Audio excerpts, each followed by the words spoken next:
उत्तर प्रदेश के राजधानी लखनऊ का रहने वाला एक लड़का होता है, 25 साल जिसकी उम्र होती है, नाम उसका राजीव होता है। और वो लखनऊ से मुंबई की तरफ जा रहा होता है। ट्रेन का नाम होता है पुष्पक एक्सप्रेस, जिसका नंबर होता है 12533। और ये अपने जो नियमित इसकी रेस होती है उस गति से वो चल रही होती है। और अचानक मुंबई के पहले एक डिस्ट्रिक्ट पड़ता है महाराष्ट्र का, जिसका नाम जलगांव है। और वहाँ पे वो ट्रेन रुक जाती है।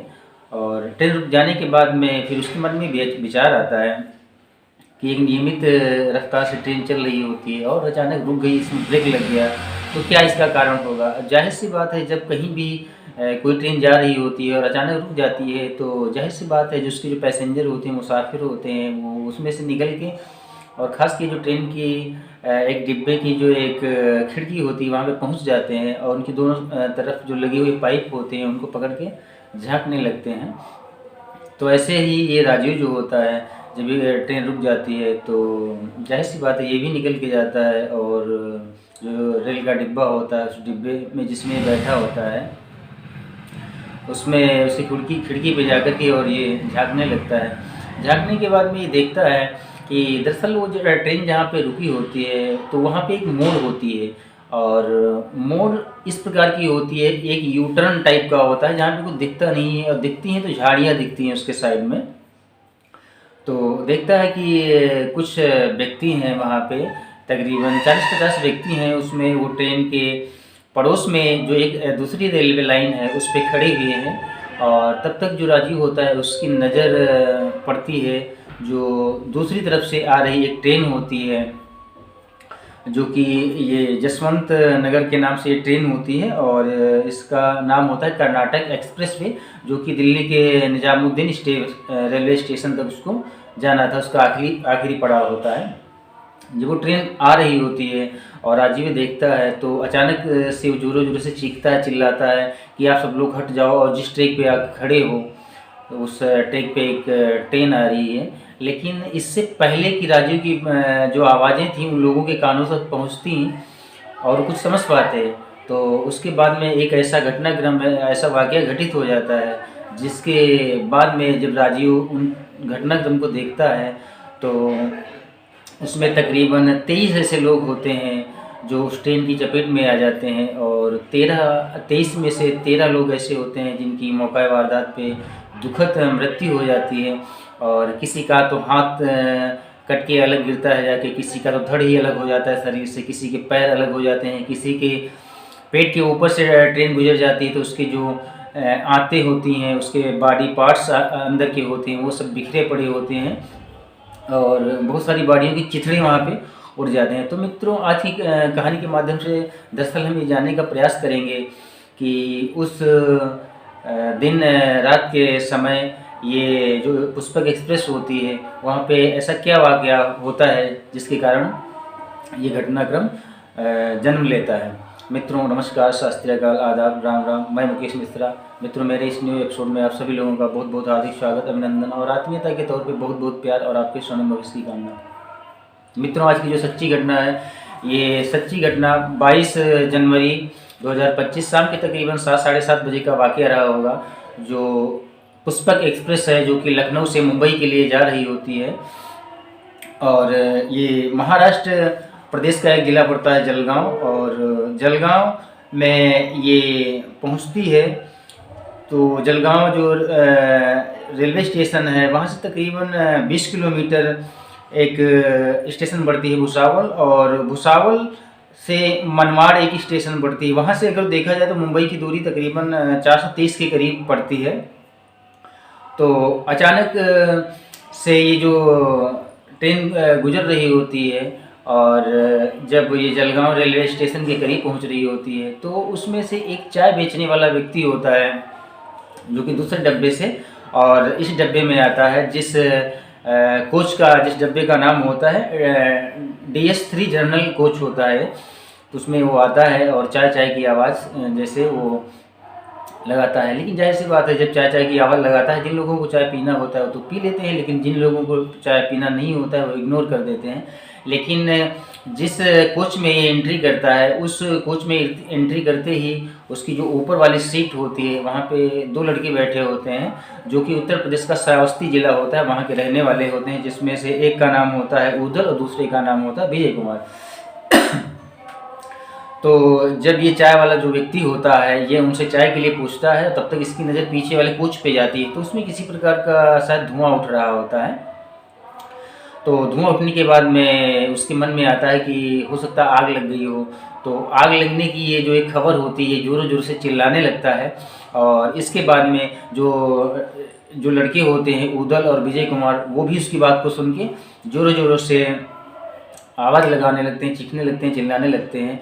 और जब वो ऐसा करते हैं तो उसमें कुछ लोग तो समझ जाते हैं कि शायद आग लगी हुई, इसकी अफवाह भी फैल जाती है उस कुछ में। तो उनके मन में एक विचार आता है कि तकरीबन 20 दिन पहले अभी भारत का जो प्रदेश पड़ता है राजस्थान में एक एलपीजी कंटेनर का एक हादसा हुआ था, जिसमें तकरीबन 19 से 20 लोगों की दुखद मृत्यु हो गई थी, और वो भी बहुत भयानक हादसा हुआ था। तो उस हादसे की याद करने के बाद में सब लोग उस कोच के अंदर अफरा तफरी मच जाती है, और अफरा तफरी मचने के बाद में ये जो चाय वाला व्यक्ति होता है ये होता है एसीपी, जिसको बोलते हैं अलार्म चेन पुलिंग, उसको खींचता है। खींचने के बाद में ट्रेन वहीं की वहीं रुक जाती है, और रुकने के बाद में ये जो उस कोच में बैठे हुए जितने भी व्यक्ति होते हैं उसमें से उतर जाते हैं। उतरने के बाद में जो एक जहाँ पे ट्रेन रुकी होती है वहाँ पे एक तो पुलिया टाइप की होती है जिसकी दीवार कुछ ऊंची होती है, तो कुछ तो दीवार की तरफ आदमी खड़े हो जाते हैं,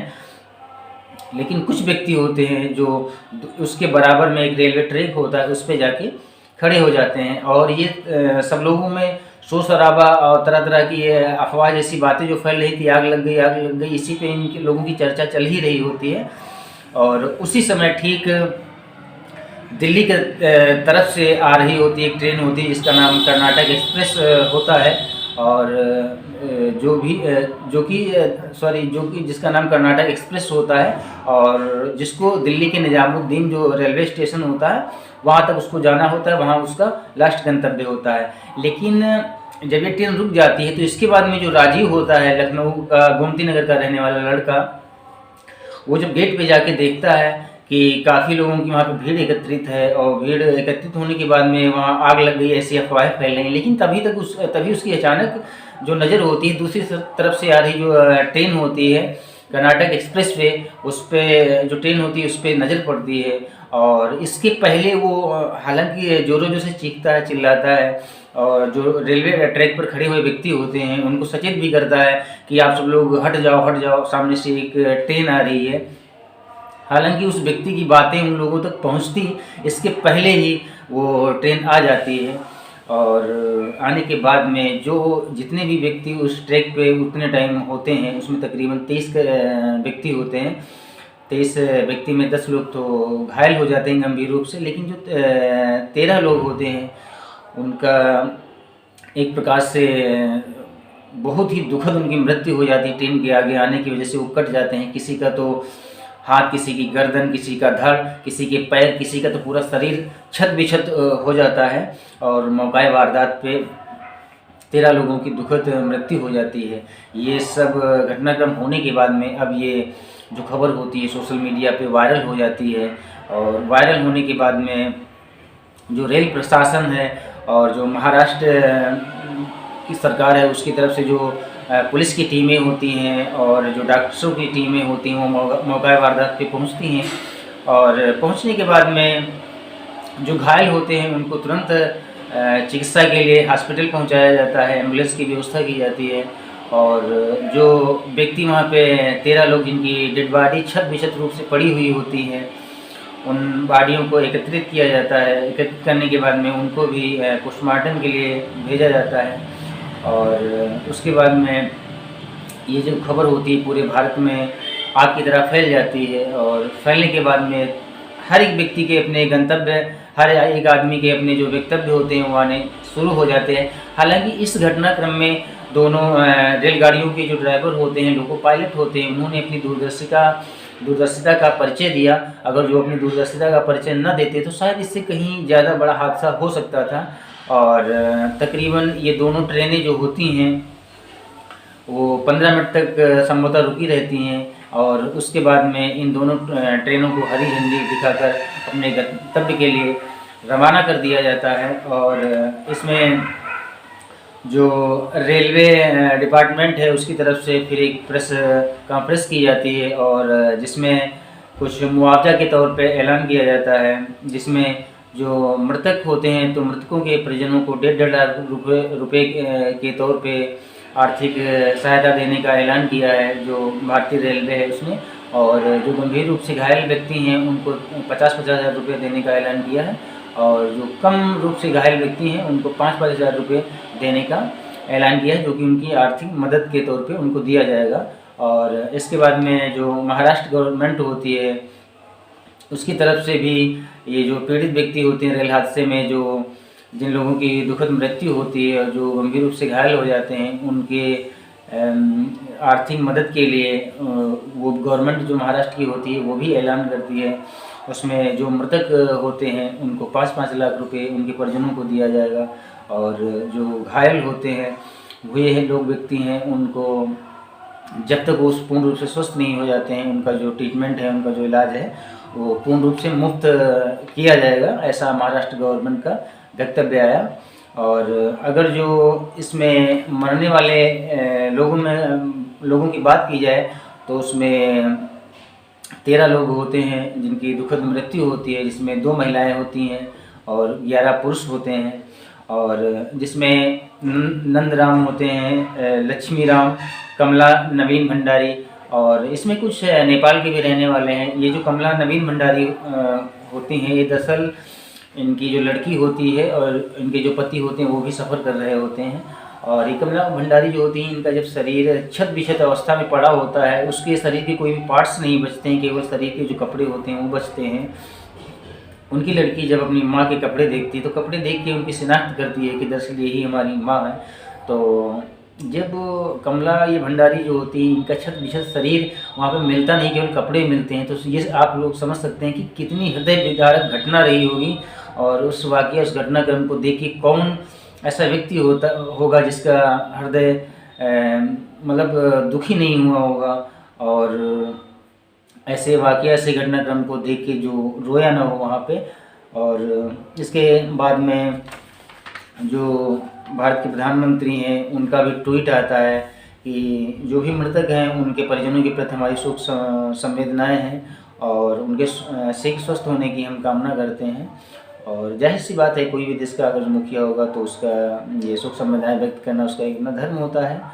एक देश के प्रथम नागरिक होने के नाते वो तो खैर राष्ट्रपति भी ऐसे करते हैं ऐसे घटनाक्रम पे।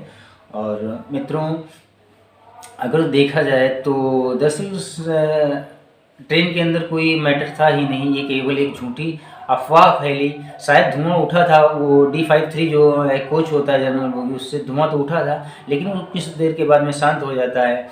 लेकिन एक झूठी अफवाह ने तकरीबन 13 लोगों के जीवन ले लिए और तकरीबन उसमें 10 या 15 लोग ऐसे घायल हो गए जो शायद अपने जीवन में आगे चल भी नहीं पाएंगे।